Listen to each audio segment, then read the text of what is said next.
Shalom, shalom, boa tarde. Estamos iniciando hoje no dia 28 de janeiro do ano 2021, pelo calendário gregoriano e pelo calendário judaico. Hoje nós estamos no dia 15 de Shevat, do ano 5781.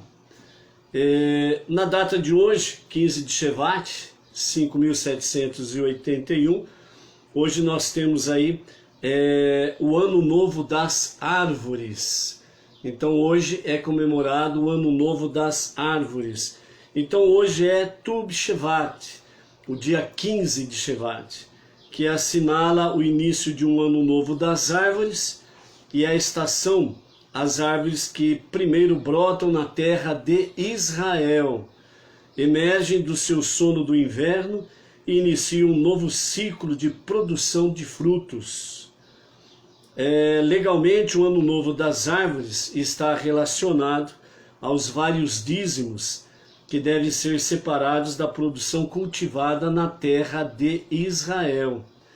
Marcamos o dia comendo frutas, especialmente as 7 espécies que são mencionadas na Torá em seu louvor à fartura da terra santa, que são os 7 frutos especiais: o trigo, o centeio, uvas, figos, romãs, azeitonas e tâmaras. São as 7 espécies que denotam louvor à terra santa. Nesse dia lembramos que o homem é uma árvore do campo, como está escrito lá em Devarim, Deuteronômio, capítulo 20 e verso 19. E refletimos sobre as lições que podemos extrair de nossa analogia botânica, né? Então você pode ser comparado a uma árvore do campo, né? Então você tem uma ligação botânica aí.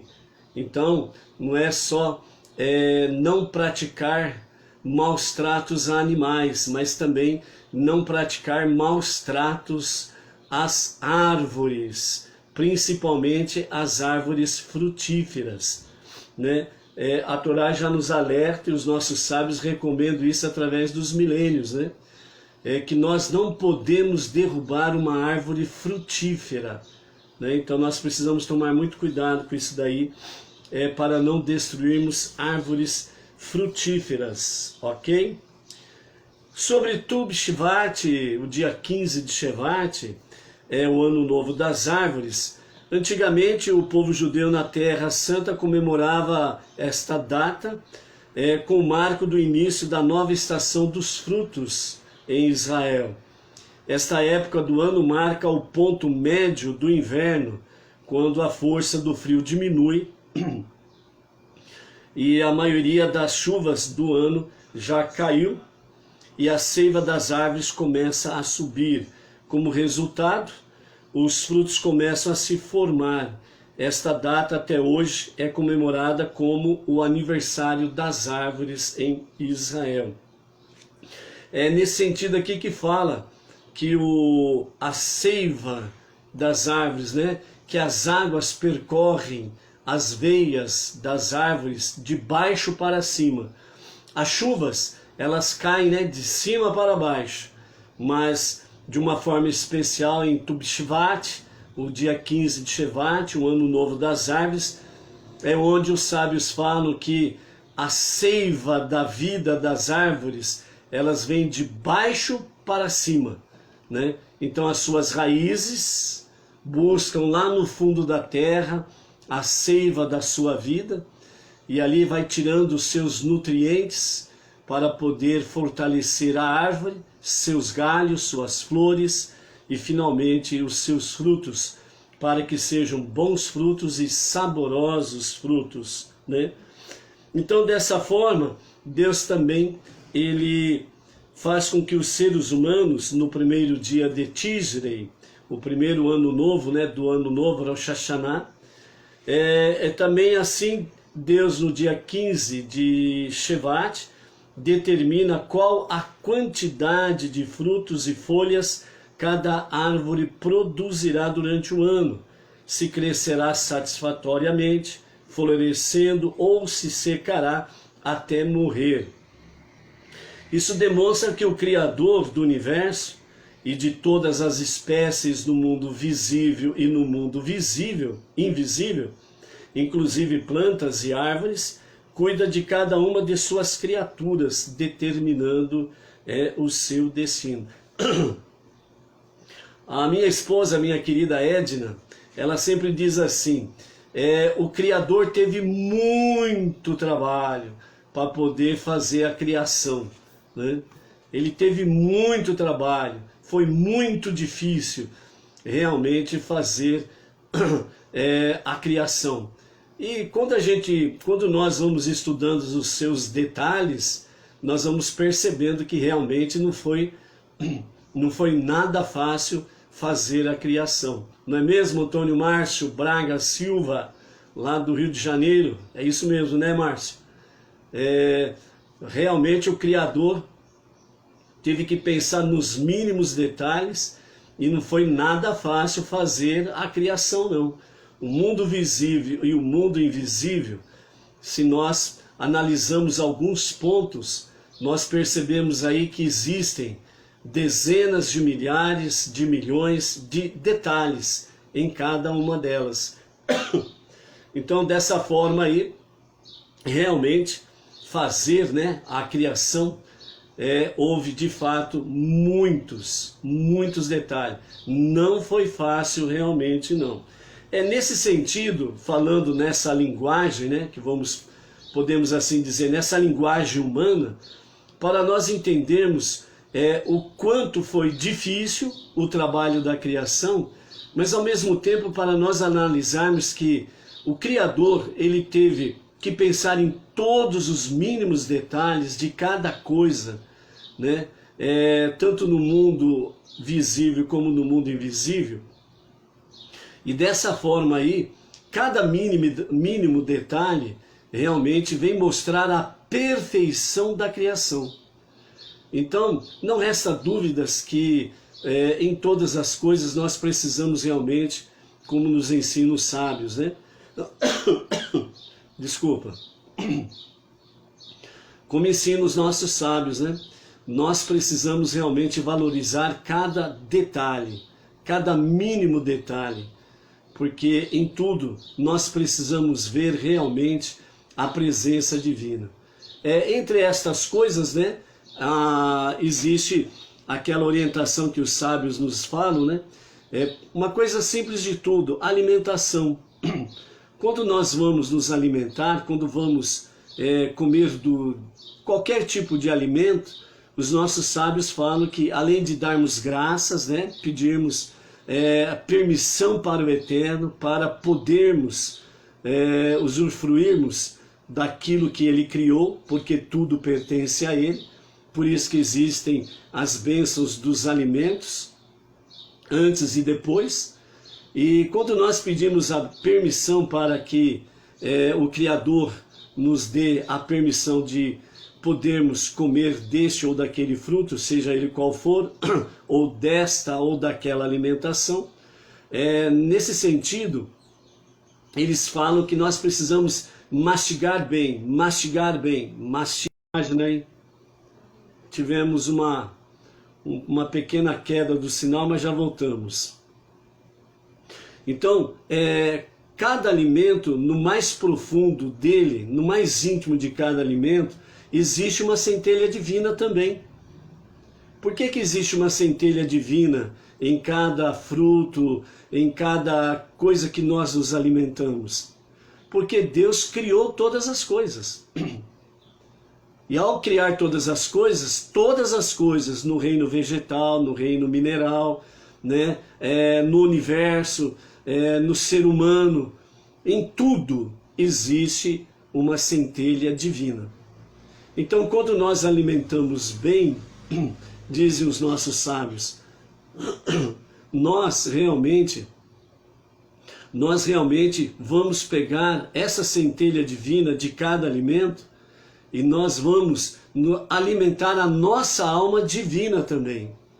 No mesmo momento em que nós alimentamos o nosso corpo físico, fazendo dessa forma, nós também tiramos a centelha divina de tal alimentação e nós também alimentamos a nossa alma divina, para que ela possa fortalecer todo o nosso organismo, todo o nosso ser, e sermos saudáveis em todas as questões da nossa vida, ok? As frutas crescidas nesta data eram consideradas frutas velhas, e as que eram colhidas a partir desta data eram recebidas como os novos frutos. Essa distinção era essencial no tocante aos mandamentos da Torá, de separar a terumá e maaser, que é a separação dos frutos destinados aos Kohanim e aos levitas. A tribo de Levi, como não possuía nem campo e nem pomares, seus membros dedicavam-se integralmente ao serviço divino no templo sagrado e ao ensinamento do conhecimento de Deus. Então, por este motivo, a Torá ordena que uma certa parte da colheita deve ser outorgada a eles. Atualmente, o Rosh Hashanah Lailanot, o Ano Novo das Árvores, é comemorado através da recitação de bênçãos antes e após a degustação de frutos novos da estação, especialmente as espécies de frutas da terra de Israel, que são azeitona, tâmara, uva, figo e romã, e outras novas para que se possam recitar a bênção Sheheriano. Dessa forma aí, nós agradecemos a Hashem por nos ter dado a vida, por chegarmos até essa data festiva.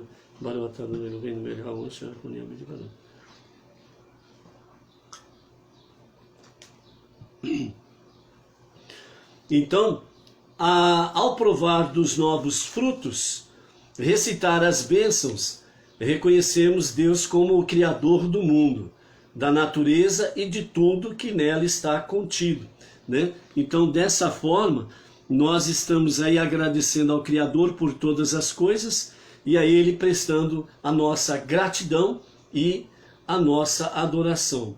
Então, uma analogia entre a árvore e o ser humano pode ser feita. Assim como a árvore está em constante crescimento, também nós devemos estar em constante crescimento. Do mesmo modo como a árvore produz os seus frutos, nós também devemos produzir frutos. Em Tu B'Shvat, o dia 15 de Shevat, devemos renovar o crescimento pessoal, assim como as raízes começam a retirar a umidade e os nutrientes da terra. A raiz simboliza a conexão com a fonte, que representa a nossa fé. O tronco representa a parte principal que sustenta e representa o estudo de Torá e o cumprimento de mitzvot, ou seja, o cumprimento dos mandamentos divinos.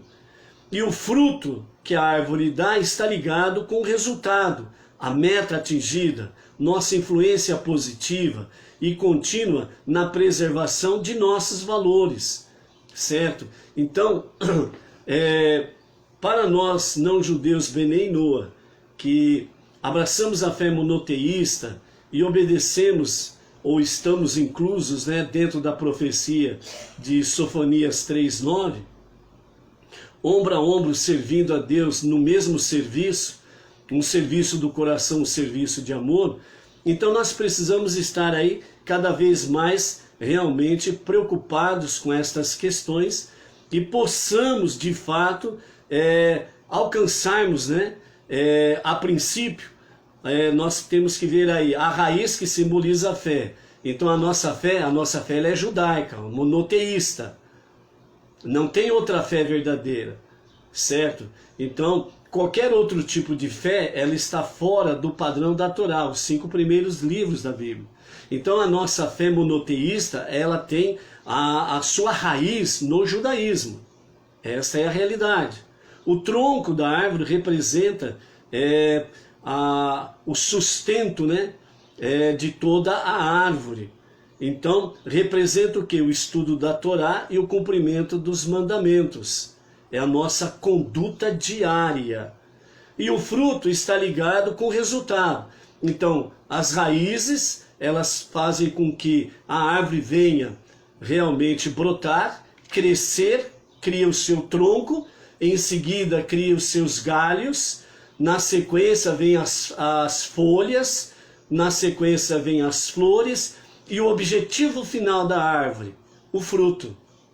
Dessa forma nós somos comparados à árvore, certo? Então a nossa raiz é a fé monoteísta judaica. Para que nós possamos crescer, o nosso desenvolvimento no nosso dia a dia, firmado nesta raiz, faz com que nós sejamos firmes. E à medida que isso vai progredindo, então vem o quê? Os galhos, as folhas, as flores e os frutos. Dessa forma, a nossa conduta, ela vai trazer exatamente o quê? Através deste crescimento, através do estudo da Torá e a obediência aos mandamentos divinos. Especificamente para nós, Benei Noor, nós temos aí as 7 leis universais, que são para todas as nações, sem exceção. Em seguida, nós temos o fruto, que é o resultado final, que simboliza para nós o quê? A meta atingida, nossa influência positiva e contínua na preservação de nossos valores. Então a nossa fé monoteísta judaica, nós precisamos preservar esses frutos. Então à medida que nós saímos do mundo pagão, idólatra, à medida que nós saímos do mundo evangélico e cristão e pegamos essa raiz monoteísta judaica, que é a raiz de todo o universo, que está ligado aos 5 primeiros livros da Bíblia, então dessa forma nós estamos nesta raiz e nós não podemos trazer a bagagem lá de fora aqui para dentro. Então nós precisamos estar ligados dessa forma aqui, para que nós possamos alcançar o resultado final de sermos o quê? A árvore do campo. Essa árvore do campo simboliza principalmente nós entre as nações. Então nós entre as nações, Benei Noor, precisamos estar preocupados com esta base que a Torá nos traz com referência sermos comparados à árvore, ok? Então devemos constantemente lembrar que acima da natureza encontra-se Deus, regando os seus filhos através do legado do estudo e prática da Torá, os verdadeiros recipientes de bênçãos para que possam crescer continuamente em todas as estações. É assim que nós precisamos estar, né? Tu B'Shvat, o dia 15 de Shevat, nós precisamos estar cultivando o que essencialmente? O monoteísmo com as suas raízes judaicas, para podermos trazer cada vez mais, sem sombra de dúvidas, as grandes verdades da Torá, as grandes verdades do Eterno. Sim, nós podemos dizer com toda a certeza, 100% de certeza, a Torá, os 5 primeiros livros da Bíblia, esta é a verdade que liberta realmente todo ser humano para servir a Deus verdadeiramente, um serviço do coração, um serviço de amor. Então, o dia 15 de Shevat, que é o ano novo das árvores, segundo a tradição judaica, há um ciclo agrícola de 7 anos, concluindo com o ano sabático. Quando o templo sagrado estava em pé em Jerusalém, nos anos 1, 2, 4 e 5 desse ciclo, então era um ciclo que quando o templo estava erigido, estava em pé, né? Então havia essa obediência nesse ciclo, né, do templo sagrado. O ciclo dos anos 1, 2, 4, 5 desse ciclo, os fazendeiros eram conclamados a separar 1/10 de sua produção e comê-la em Jerusalém. Ou seja, quando viesse os primeiros frutos, eram os dízimos, né? Então era dessa forma que eles recolhiam e levavam para Jerusalém, para comer desses frutos em Jerusalém. Esta era o mandamento da Torá. Então esse dízimo, que é chamado de Maaser Sheni, o segundo dízimo, porque é em edição aos 2% que deve ser dado aos Kohanim. 10% são dados aos levitas. No terceiro e no sexto ano do ciclo, em vez de os proprietários comerem o Maaser Sheni, o segundo dízimo, em Jerusalém, eles davam esse segundo dízimo aos pobres, que tinham permissão de consumi-los onde quisessem, né? No ano sabático não são separados dízimos. Toda a produção que cresce durante esse ano não tem dono e está livre para qualquer pessoa pegar. Nesse sétimo ano, que nos fala aqui a Torá, nesse sétimo ano, o proprietário da terra, ele não trabalha na terra, é o descanso da terra. E dessa forma, tudo que cresce no campo, tudo que cresce na agricultura, não tem dono. O proprietário da terra não é dono daqueles frutos. Aqueles frutos que ali nascem e crescem, é para todos, certo? Principalmente para o pobre e o necessitado. Então, principalmente neste ano, o pobre e o necessitado, ele pode entrar, né? Podia, porque o templo não está mais em pé.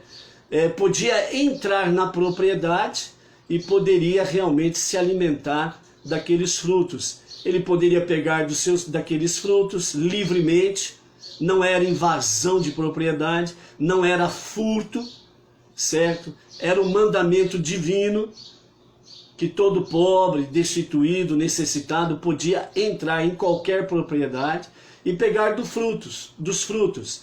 E dessa forma ele podia pegar dos frutos e levar para casa, levar para a família. Então eles poderiam se alimentar livremente durante todo aquele ano dos frutos que nascessem na terra, ok? E o proprietário não podia impedir, era um mandamento divino e todos respeitavam sem sombra de dúvidas. Portanto, era de vital importância que o ano novo começasse com a produção.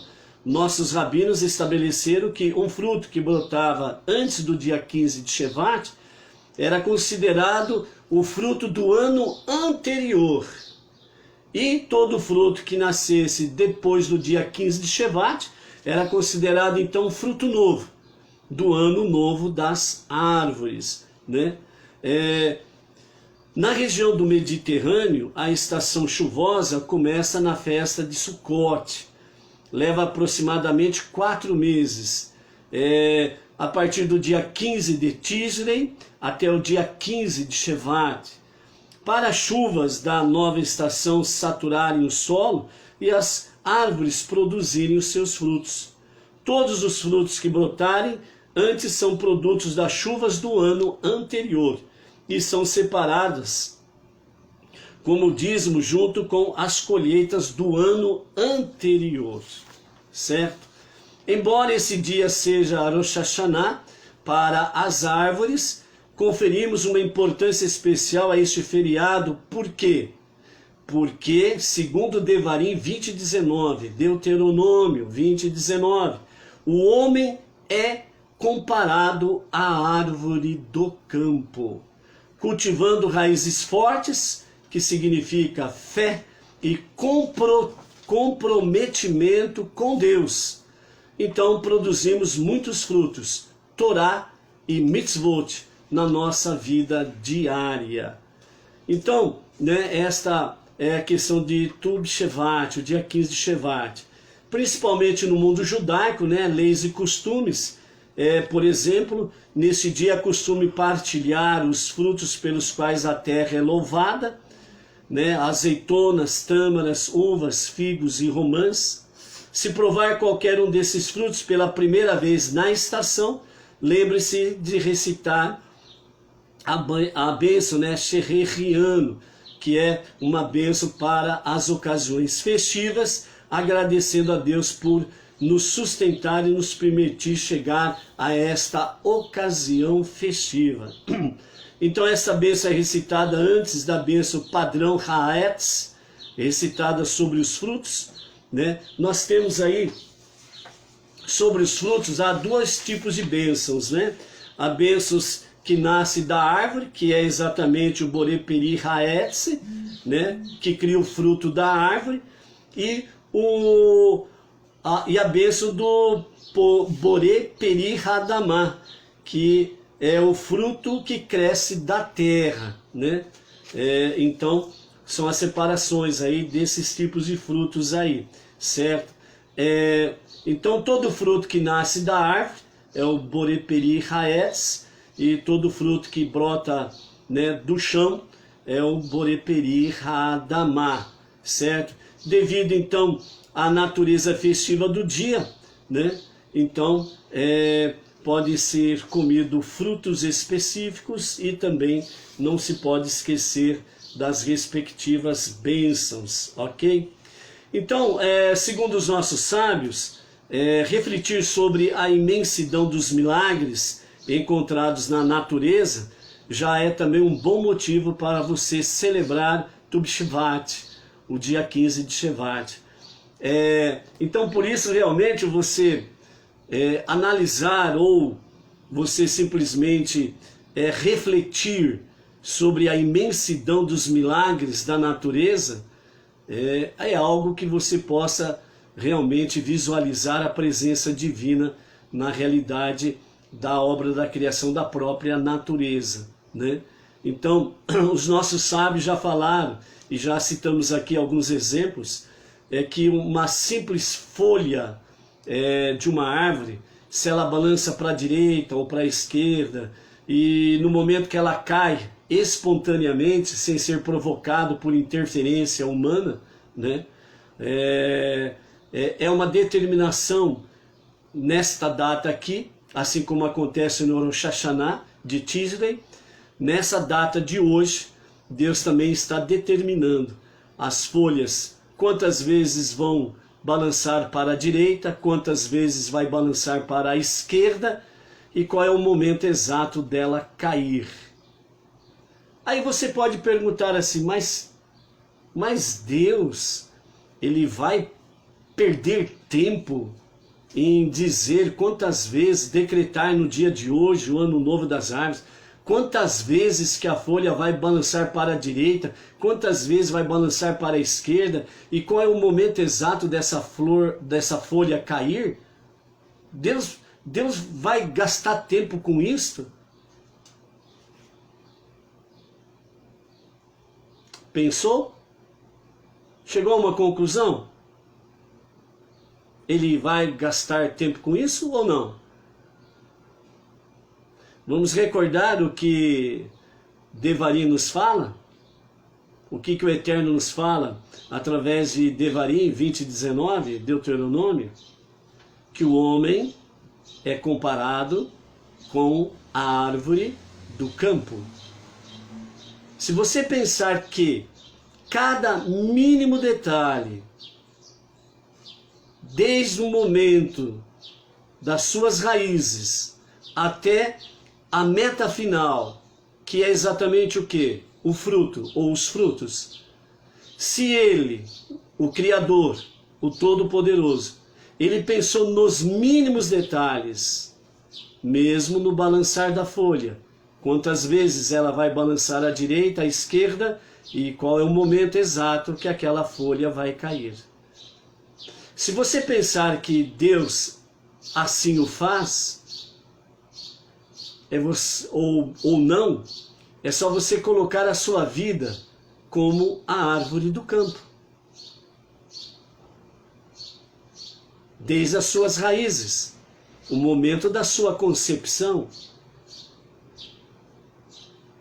Deus, ele iria se preocupar o momento da sua concepção? Se você seria gerado do sêmen, amadurecendo o óvulo, formando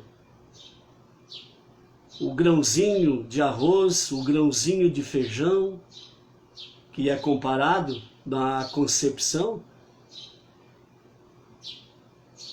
ele pensando nos mínimos detalhes desde a sua raiz, a formação de todo o teu tronco, de todas as tuas células, peles, veias, artérias, cada mínimo detalhe da sua concepção, ele pensou em tudo. Por isso, o Eterno diz, lá em Devarim, o homem é comparado com a árvore do campo. Se você valoriza a obra do Criador na natureza, você vai aprender a se valorizar mais. Pois ele pensa na árvore, literalmente falando, em todos os seus mínimos detalhes, porque ele também pensa em você, em todos os mínimos detalhes, desde antes mesmo da sua concepção. Então, por isso, realmente, uma das formas de você comemorar o ano novo das árvores, Tu B'Shevat, é exatamente você refletir sobre a natureza e, ao mesmo tempo, você se colocar como a árvore do campo. Dessa forma, nós também podemos comemorar o aniversário das árvores agradecendo ao Criador pelas bênçãos que nos envia, nos fornecendo sustento e abençoando todos esses sustentos que Ele nos dá através da própria natureza. Suas criaturas, através da ingestão de novos frutos, conforme o costume askenazita ou conforme os costumes dos sefaraditas, estes seguem a comemoração cabalística originária da cidade de Sefat, que toma a forma de um ceder similar a Pessah, com cerca de 12 frutas que seguem uma determinada ordem de degustação, acompanhadas por leituras específicas, né? Esse é o costume sefaradita, né? Então, esses 12 frutos, não vamos entrar nos detalhes, mas apenas mencioná-los. Então, os 12 frutos, ou 12 frutas, são o trigo, azeitona, tâmara, uva, figo, romã, etrog, maçã,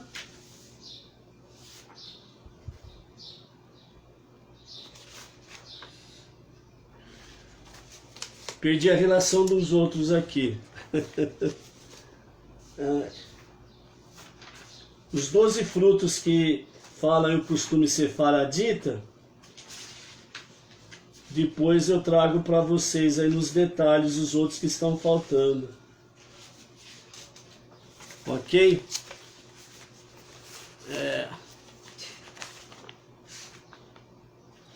Então essas 12 frutas, né? É um costume sefaradita, segue, né, esse costume sefaradita, e tradicionalmente, né, estabelecida aí pelos nossos sábios no nosso dia a dia, que nós possamos aí aprendermos a valorizar, sem sombra de dúvidas, o fruto das árvores, que corresponde exatamente ao nosso estudo de Torá, e a obediência aos mandamentos de Hashem, né? Então, esse dia para nós, como nós não estamos ligados diretamente à terra de Israel, e nós não temos aí os frutos, os primeiros frutos de Tu B'Shevat, do dia 15 de Shevat, nós vamos aí, né, usar aquela questão espiritual em que os nossos sábios falam, que é o momento de nós estarmos refletindo sobre os milagres da natureza,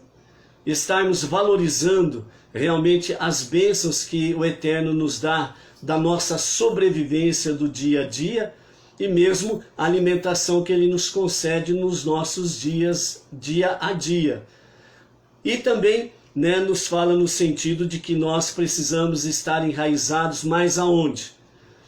Segundo o nosso rabino Tzvi Freeman, que é aquele que compilou os 2 livros, né, Trazendo o Céu para a Terra, onde traz a sabedoria do Rebbe para o nosso dia a dia, Então ele nos diz da seguinte forma, o Rabino Tzvi Freeman: somos árvores vivendo duas vidas de uma só vez. Uma vida irrompendo do solo para este mundo, onde com toda a nossa força lutamos para nos elevar acima dele, aproveitar o sol, o orvalho, desesperados para não sermos arrancados pela fúria das tempestades ou consumidos pelos incêndios. E há nossas raízes profundas sob o solo, inabaláveis e serenas. Elas são nossos antigos ancestrais. Então aqui ele diz, fazendo essa analogia toda com a árvore do campo e nós, seres humanos, então ele faz essa comparação de árvores e no mesmo tempo ele fala que nós precisamos aproveitar o sol e o orvalho e também nós estamos atentos, às vezes até desesperados, entre aspas, de não sermos arrancados pela fúria das tempestades e consumidos pelos incêndios. Quando você vê aqueles grandes incêndios que acontecem em vários lugares do mundo, então as florestas sendo consumidas pelos incêndios, todos nós ficamos aí, vai acabar com a floresta. Então coloque-se espiritualmente no meio dessa tempestade. William Jesuíno Batista, é isso daí: uva, tâmara, romã, azeitona, trigo, cevada e espelta, e diversas especiarias. Amém. Obrigado, William. Então, dessa forma, nós estamos aí, sem sombra de dúvidas, sendo comparado dessa forma. E quando nós ficamos, entre aspas, desesperados para não sermos arrancados pela fúria das tempestades ou consumidas pelo incêndio, as tempestades são as provas da vida, os obstáculos da vida que estão aí. Os incêndios representam as nossas paixões. Se as nossas paixões estão ligadas à nossa alma animal, então o fogo das paixões pode nos consumir e tirar-nos realmente da raiz, que é o quê? Tirar-nos da raiz da Torá e dos mandamentos de Hashem. E dessa forma, o nosso Rabino Tzvi Freeman, ele diz: quem são as nossas raízes profundas nesse solo, inabaláveis e serenas? Então ele nos dá a resposta dizendo assim: eles são os nossos antigos ancestrais, Abraham e Sara, Isaac e Rivka, Yaakov, Leia e Rachel. Eles estão dentro de nós, no nosso âmago, no mais íntimo do nosso ser. Para eles não há tempestade, não há luta. Existe apenas o único e o Ein Sof, o infinito, para quem todo o cosmos, com todos os seus desafios, não são nada mais que uma fantasia renovada a todos os momentos a partir do vácuo. Nossa força vem do nosso vínculo com eles, e com o seu apoio venceremos a tempestade. Traremos beleza ao mundo no qual fomos plantados. Ok? Na próxima oportunidade vamos falar um pouco mais sobre sermos árvores do campo. Ok? Em suma, Tu B'Shvat, o ano novo das árvores que começa hoje. É isso daí para nós. Ok? Vamos para a nossa quinta aliá. A nossa quinta aliá está no capítulo 15 de Êxodo, Shemot, a partir do versículo 27, e vamos até o capítulo 16 e verso 10. Na nossa aliá de ontem, nós vimos aí a questão do cântico do mar.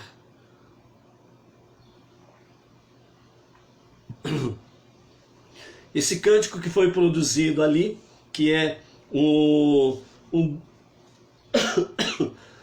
que, segundo os nossos sábios, é o maior e o melhor cântico que foi produzido até os dias atuais.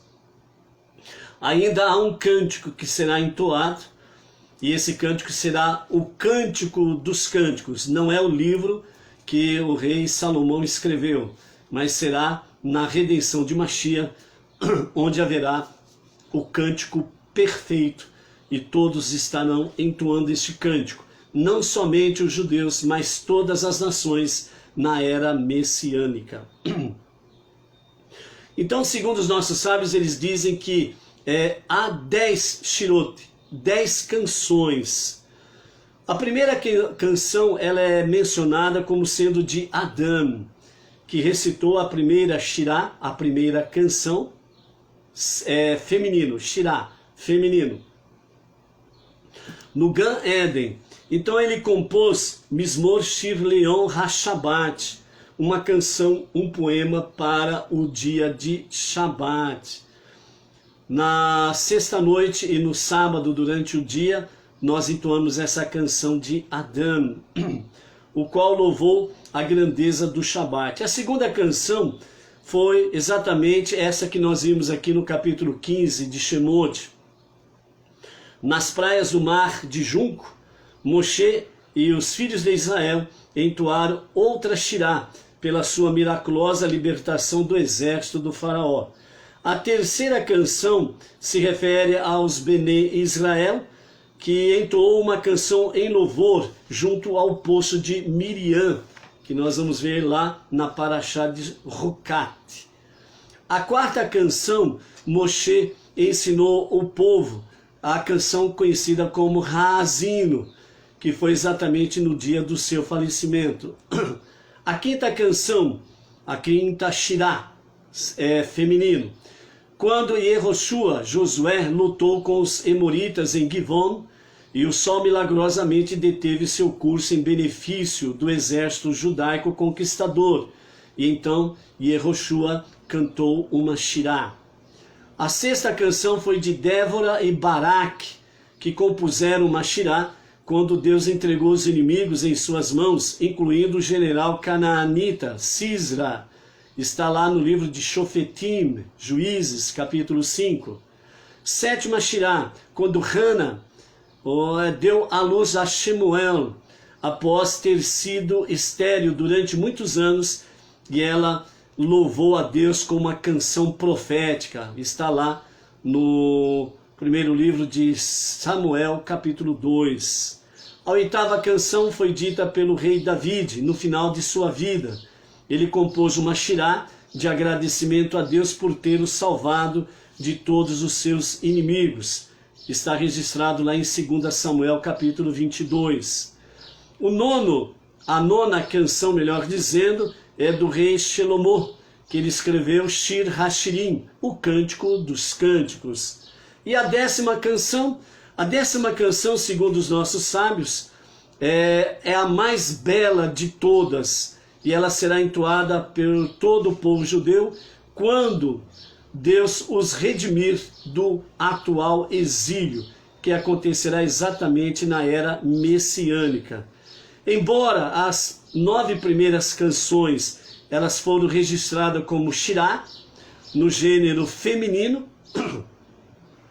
a décima e a última grande canção e perfeita, ela é denominada de shir, uma palavra masculina, pois está escrito lá em Yeshayahu, Isaías, capítulo 26, verso 1. Naquele dia, este shir, no masculino, será cantado na terra de Yehudá. Segundo os sábios, essa décima canção, ou esse décimo shir, marcará o fim de todos os exílios e não será seguida por qualquer sofrimento ou provação. Então, já temos as 9 canções e o 10º shir, aguardamos que seja revelado brevemente em nossos dias a revelação de Mashiach na era messiânica, o fim de todos os exílios, exclusivamente para o povo judeu, e não haverá mais sofrimento e nem provas, certo? Então, esta é uma das mensagens que nós alcançamos aqui na questão da canção junto ao mar de juncos, certo? Os nossos sábios nos trazem também nesse sentido que as mulheres Miriam ela esteve à frente do grupo das mulheres com seus tamborins, louvando, cantando também em adoração e agradecimento a Deus pelos grandes milagres que ele operou. Então os sábios eles comentam da seguinte forma: essas mulheres justas não delegaram suas responsabilidades para a líder delas, Miriam, a profetisa. Em vez disso, toda e cada mulher trouxe um pandeiro em um esforço pessoal e mostra de confiança na redenção de Deus e na alegria da chegada desta data. Sempre há a tentação de deixar a responsabilidade de inspirar a outras pessoas para os líderes judeus. Porém, nós podemos aprender das mulheres íntegras no Egito que toda pessoa tem a obrigação de inspirar a si mesmo e a todas as pessoas que estiverem ao seu redor. O que os sábios nos trazem mais profundamente no sentido de cada mulher, como está escrito, cada mulher pegou seu tamborim e foram juntas, se agruparam as mulheres espontaneamente, tocando os seus tamborins e louvando, adorando, agradecendo a Deus e dançando. Elas são chamadas de mulheres justas, desde os dias em que o povo estava no Egito. Os nossos sábios falam que cada mulher, durante o período da escravidão, cada mulher nas suas casas, cada uma delas confeccionou um tamborim. Porque a promessa de Deus para conduzi-los até a terra prometida, então cada uma delas, ela fez o seu próprio tamborim, para que quando chegasse o momento da redenção, elas pegariam os seus tamborim e dessa forma elas iriam louvar, adorar e agradecer a Deus pelos milagres e pela redenção. Cada mulher fez isso. Elas são chamadas de justas porque, entre outras coisas, não vamos entrar nos demais detalhes apenas na questão do tamborim, que há muito mais coisas ainda para se falar das mulheres justas do Egito e que saiu juntamente com todo o povo israelita da terra do Egito para a terra prometida. Elas são chamadas justas desde lá, porque toda vez que os seus homens, os seus maridos ou os seus pais, para as mulheres solteiras, quando chegavam os seus pais, os seus maridos em casa, com as feridas dos chicotes dos egípcios, sujos e cansados pelo trabalho escravo, eles sempre chegavam lá e sempre encontravam elas com seu sorriso para receber os seus maridos, os seus pais, para que eles não naufragassem na fúria da tempestade e nem dos grandes incêndios que o Egito estava provocando. Então, depois daquela labuta diária, quando eles chegavam em casa e eles não viam esta hora de poder chegar em casa para poder encontrar as suas esposas, as suas filhas, com aquele sorriso meigo, carinhoso, regado, cheio de amor para com eles. Isto era um bálsamo para as suas vidas. E isto alimentava nos homens a esperança da redenção. Por isso que os israelitas, os homens, não naufragaram. As suas raízes não foram arrancadas pela fúria da tempestade egípcia. Voltou o sinal. Shalom, shalom. A nossa região aqui está péssima com o sinal de internet.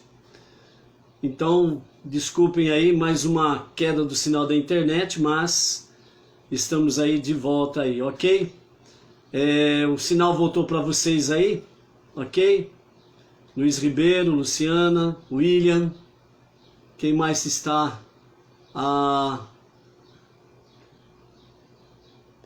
Os demais estão retornando aí, ok? Então, retornando aí a questão das mulheres justas, devido a isso, os homens, né, que chegavam em suas casas, exatamente devido o martírio que estavam sofrendo pela escravidão egípcia, então, quando eles encontravam as suas esposas, né, as suas filhas, com aquele sorriso, com aquela recepção carinhosa, amorosa, isso fez fortalecer nos homens cada vez mais a esperança da redenção. E graças às mulheres justas, não naufragaram na fé. As suas raízes não foram arrancadas dos patriarcas e das matriarcas, e também as suas almas, né, os seus corações não foram consumidos pelos incêndios das paixões do Egito, e se mantiveram firmes. Desde o princípio, as mulheres sempre foram louvadas por Hashem, nessa questão de toda a obra da criação, desde o princípio. Elas foram sempre louvadas aí, ok? Então, quando você escuta normalmente as reclamações do povo israelita, você sempre vai encontrar, primeiramente, os homens que estavam murmurando e com mimimi, certo? As mulheres sempre permaneceram numa posição íntegra, certo? Íntegra, né? E nós vamos ver no passo a passo aqui do nosso a tarde com a Torá, a nossa chamada leitura diária, e em cada paraxá sempre a presença marcante das mulheres, mesmo não sendo mencionadas muitas vezes, mas a presença delas sempre foi marcante, ok? E aí nós tivemos, né, realmente 3 grandes reclamações. A primeira delas foi exatamente nas águas lá de Mará, as águas amargas, né? E cada reclamação ela teve um efeito na vida do povo israelita. Então a primeira reclamação foi no capítulo 15, verso 24, né, que foi a reclamação pela falta da água, porque as águas ali estavam amargas, e a repreensão foi a aceitação de mitzvot, de mais mandamentos. A segunda reclamação foi no capítulo 16, verso 2, que foi a escassez de carne, né, que nós também vamos ter a partir da nossa quinta aliá de hoje. E a consequência foi a carne dada com ressentimento, né? E a terceira reclamação, que está no capítulo 17, que vamos ver, junto a Refidim, que foi novamente a questão da falta de água, né? E essa terceira reclamação, ela teve um efeito, o ataque de Amaleque, certo? Qual que é o ensinamento que nós temos aí com referência à questão de reclamação? Se nós reclamarmos, nós poderemos até receber a resposta de Deus para solucionar aquela reclamação nossa, mas haverá uma consequência, e ela nem sempre é doce. A primeira reclamação, o efeito foi mandamentos. Isso foi amargo no princípio, porque princípio ninguém quer obedecer mandamento, mas à medida que se obedece, se transforma numa água doce, ou seja, uma água agradável, certo? Então nós precisamos tomar cuidado ao reclamar. Reclamação é complicado aí, ok? Vamos então à nossa aliá de hoje, capítulo 15, verso 27 de Êxodo, e vamos até o capítulo 16, o verso 10, com os comentários de Rashi, que assim nos diz: saindo então das águas de Mará, as águas amargas, e vamos para Eilim. Então no dia 1º do mês de Iar, eles viajaram e chegaram a Eilim, onde havia 12 fontes de água, e essas 12 fontes correspondem às 12 tribos, e ali também havia 70 tamareiras, que corresponde aos 70 anciãos, e acamparam junto à água por 10 dias. Capítulo 16. E no dia 11 do mês de Iar, partiram de Eilim e acamparam na margem oriental do Mar de Juncos. Em 12 de Iar, viajaram dessa parada e acamparam em algum lugar no deserto de Sin. E no dia 13 de Iar, viajaram dessa parada e acamparam em Doficá. Ficaram 2 dias, outra localidade do Mar de Sin, e ali ficaram 2 dias. Toda a comunidade de Israel chegou então a Alush, outra localidade no deserto de Sin, que está entre Eilim e o Monte Sinai, no Shabat, no dia 15 do mês de Iar, o segundo mês após a sua saída do Egito. Naquela manhã, terminaram o pão que haviam levado consigo do Egito, e como faziam 2 refeições por dia, essa foi a 61ª refeição, em que comeram daquelas provisões. Embora ainda não tivessem fome, e houvesse tempo mais que suficiente para Deus fornecer-lhes alimento, toda a comunidade dos israelitas queixou-se contra Moisés e Arão, porque estavam no deserto e não lhes restava nenhum mantimento. Os israelitas disseram-lhes: quem dera que tivéssemos morrido na mão de Deus no Egito, quando nos sentávamos junto às panelas de carne e comíamos pão à saciedade. Porém, vós nos trouxeste a esse deserto para matar essa congregação inteira de fome. Essa foi a 4ª vez que o povo questionou a capacidade de Deus de vir em seu auxílio. Nós sempre estamos aqui estudando a Torá, e o nosso Rebbe, repetidamente falamos, que o nosso Rebbe sempre diz para que nós venhamos pegar a Torá e as suas lições e trazermos para o nosso cotidiano. E para trazer para o nosso cotidiano significa para o nosso dia a dia. Então a questão é, esse queixume, que foi a 4ª vez que o povo fez contra Moisés e Arão, observem o detalhe e pensem. Eles falaram assim, verso 3 do capítulo 16. Eles disseram a Moshe e a Arão: quem dera que tivéssemos morrido na mão de Deus no Egito. Eles não negaram a crença no único Deus. Observem o detalhe. Mas observem o detalhe também. Quando a fé, ela falta sabedoria, mesmo eles crendo no Deus único, eles agem de forma sem sabedoria. E agir de forma sem sabedoria é o que mesmo? Isso mesmo que você pensou, é burrice mesmo. É burrice pura.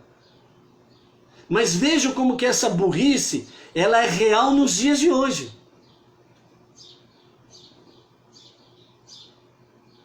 Nós estamos vivendo a crença no monoteísmo, no único Deus. Ponto. Estamos vivendo uma fé inteligente, com sabedoria ou não? Como que nós vamos trazer o Egito para os nossos dias? Vamos pensar juntos. Eles disseram: morrer na mão de Deus no Egito. O Egito, ele significa um mundo sem a prática dos mandamentos divinos, do único Deus.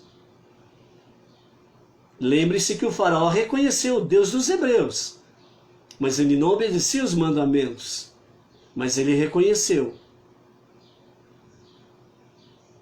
Então, crer em Deus é uma coisa, confiar em Deus é outro detalhe. Confiar em Deus é seguir os seus mandamentos e confiar na sua providência. Como que eles poderiam dizer, melhor para nós seríamos ter morrido na mão de Deus, mas lá no Egito? Mas o Deus não é o Deus da vida? Por que morrer na mão de Deus no Egito? Uma crença sem sabedoria, uma crença sem inteligência. E no Egito, quando nós sentávamos junto às panelas de carne e comíamos pão à saciedade. E agora vocês nos trouxeram aqui no deserto para morrer de fome. Veja o que o texto diz, que eles acabaram de fazer a 61ª refeição. Seria a última refeição do pão que eles trouxeram. Mas eles estavam alimentados. Até a próxima fome tem um espaço de tempo. Mas eles já estavam preocupados, eles queriam comer. Tinham acabado de se alimentar. O Egito representa o mundo. E o faraó do Egito representa o governo mundial globalista, que é o sistema da atualidade, que querem implantar no mundo, que querem que um faraó governe o mundo inteiro, um líder mundial. E quando eles dizem aqui, sentavam junto a panelas de carne e comíamos até a saciedade, significa que o Estado tem obrigação de alimentar o seu povo. E não é isto. É isso que estão querendo fazer, tirando os empregos, fazendo com que o rico fique pobre e o pobre fique miserável, para comer o pão da miséria, o pão da pobreza da mão do governo. E você não tenha mais a dignidade de trabalhar e fazer jus aos proventos do seu trabalho. Está entendendo? Está entendendo? O seu trabalho vai ser para o Estado. Você não é um trabalhador, você é um escravo. Você não produz para si mesmo, porque o Estado vai te dar o pão da miséria, o pão da pobreza. Veja o que é o sistema que existe nesses países ditatoriais, o seu sistema político de reger sobre as pessoas. Enquanto você é útil para trabalhar, eles te dão o que comer e algum lugar para morar.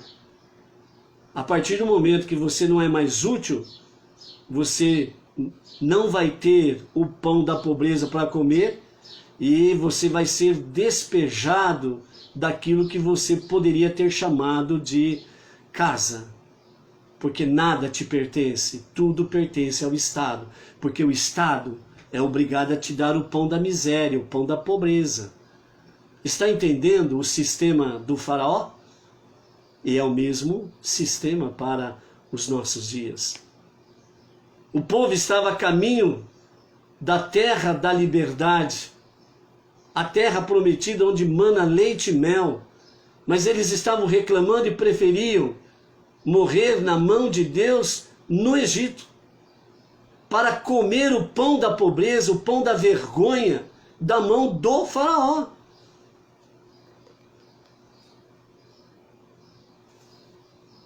É isso que você quer para você, para a sua família, para os seus filhos e para os seus netos num futuro breve?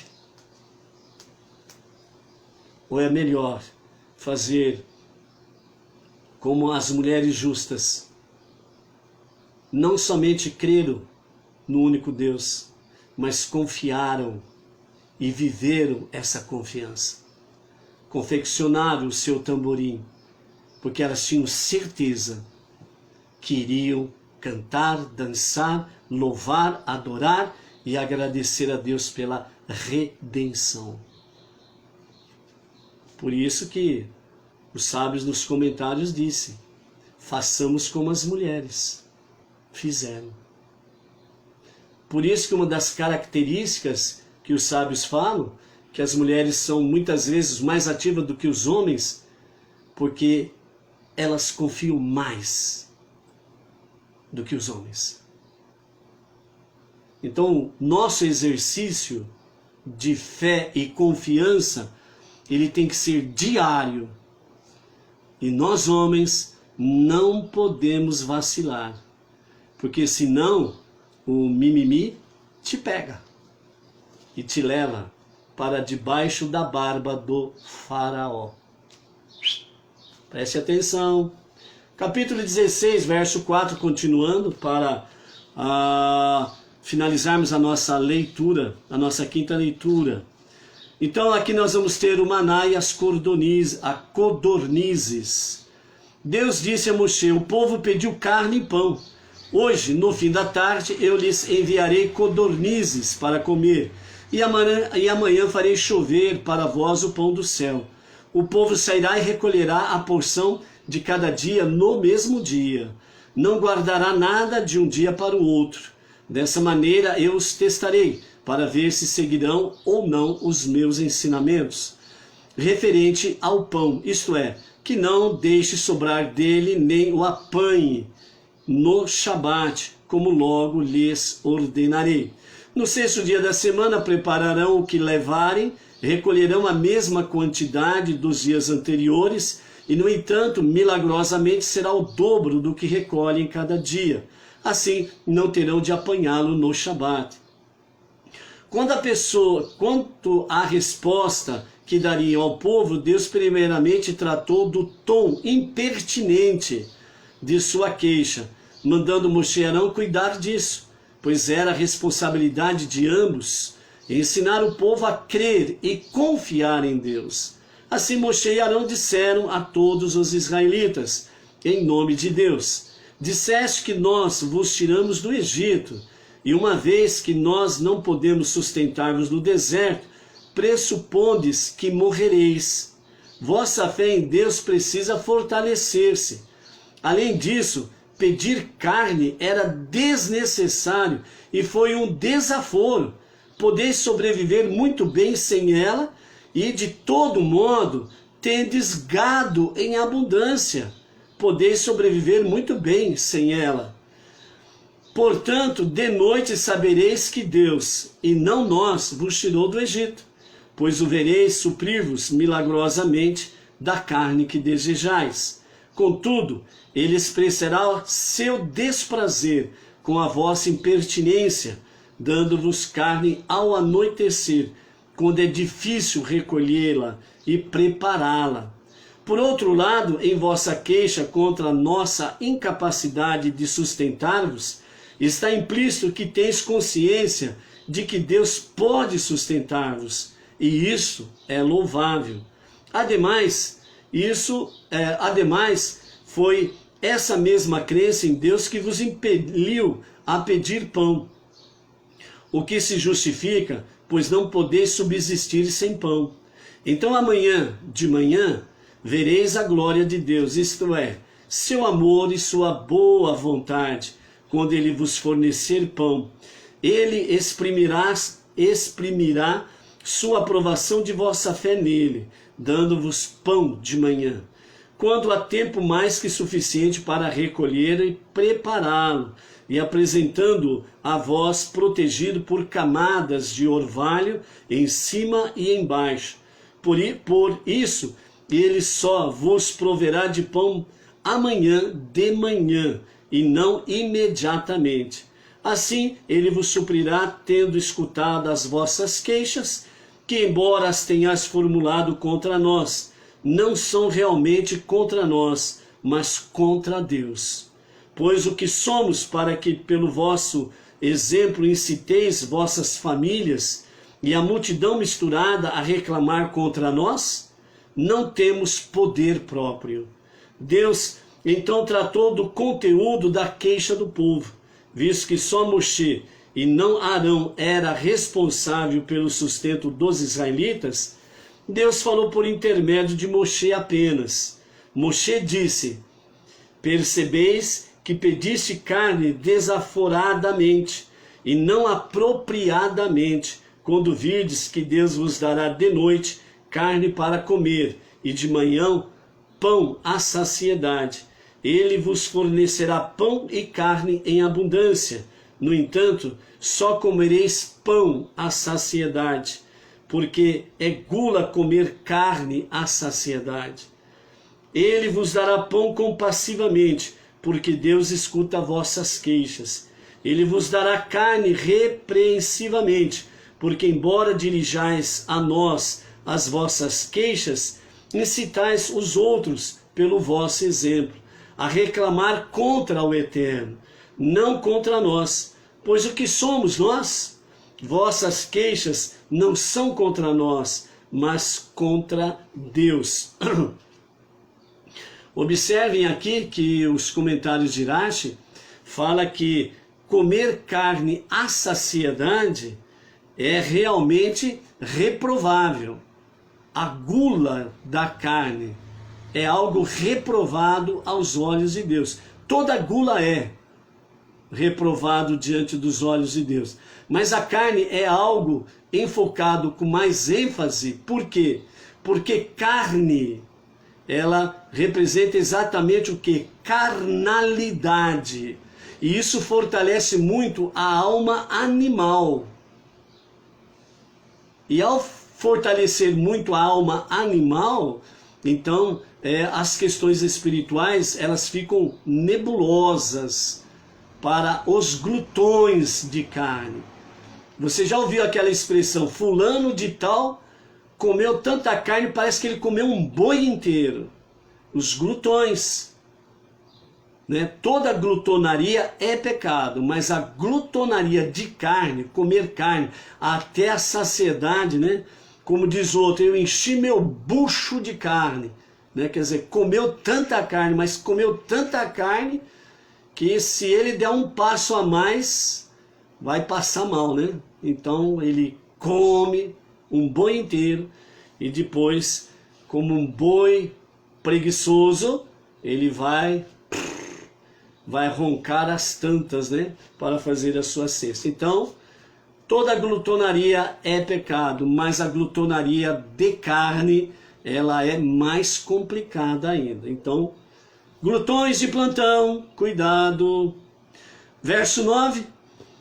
Apontando para um local fora do acampamento, Moisés disse a Arão: fala a toda a comunidade dos israelitas, aproximai-vos daquele lugar e posicionai-vos ali diante de Deus, porque ele escutou vossas queixas. E quando Arão falou a toda a comunidade dos israelitas, e eles se voltaram para aquele lugar no deserto, viram a glória de Deus em uma nuvem. Aqui nós encerramos a nossa quinta aliá. E que nuvem é essa que eles estavam vendo? Que nuvem será esta? Amanhã nós vamos saber a resposta destas coisas aqui, ok? Então aqui nós encerramos a nossa quinta aliá. E amanhã, com a graça bendita de Hashem, às 14 horas, estamos aqui em à tarde com a Torá. As nossas escusas pelas quedas, né, do sinal da internet, os travamentos aí, mas em suma que as lições do dia de hoje possam realmente fincar raízes profundas em cada alma divina para serem fortalecidas, para que a alma animal seja transformado em forças positivas para somar com a alma divina a vivermos a fé e confiança inseparados. Porque quando a fé está separada da confiança, isto é uma fé sem inteligência, sem sabedoria. Mas quando há fé e confiança, irmãs gêmeas, então aí temos realmente uma vida em que vivemos de forma saudável, à luz dos olhos do Eterno e à luz da sua Torá. Shalom, shalom. Até amanhã.